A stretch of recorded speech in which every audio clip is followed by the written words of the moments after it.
Le Premier ministre du Québec a relancé mardi une polémique avec le Premier ministre canadien Justin Trudeau sur les limites ou non de la liberté d'expression. Le Premier ministre du Québec, la nation québécoise a des valeurs, évoquant la liberté d'expression. AFP. Le Premier ministre du Québec a relancé mardi une polémique après avoir reçu un appel du président français le remerciant de sa position claire sur la question de la liberté d'expression. Moi je l'ai dit clairement hier, je ne suis pas d'accord avec les réserves de Justin Trudeau quand il s'agit de condamner sans aucune espèce de réserve ce qui s'est passé en France, a déclaré François Legault en conférence de presse.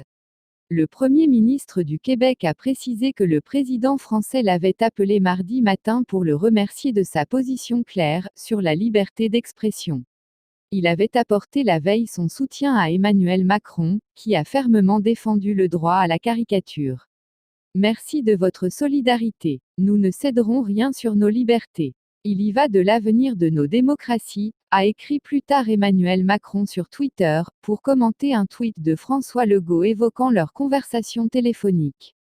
Prenant ses distances avec la position d'Emmanuel Macron, M. Trudeau a plaidé la semaine dernière pour un usage prudent de la liberté d'expression, soulignant qu'elle n'était pas sans limite et ne devait pas blesser de façon arbitraire et inutile certaines communautés. La nation québécoise a des valeurs. Ces déclarations de M. Trudeau, après la décapitation le 16 octobre par un islamiste d'un enseignant français, Samuel Paty, qui avait montré à ses élèves des caricatures du prophète de l'islam, ont suscité des critiques de la part de plusieurs formations politiques au Canada. C'est certain qu'il y a quelques dirigeants politiques qui craignent le terrorisme et qui, devant le chantage de certains groupes religieux radicaux, sont prêts à faire des concessions qui ne sont pas raisonnables, a tensé M.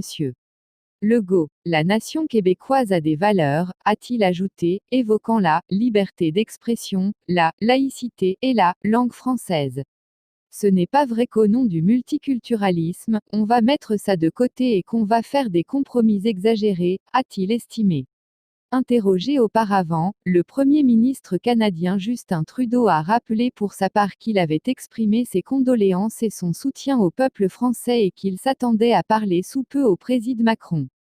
Nous allons toujours défendre la liberté d'expression, a affirmé le chef du gouvernement canadien en soulignant que le Canada et la France étaient de grands alliés.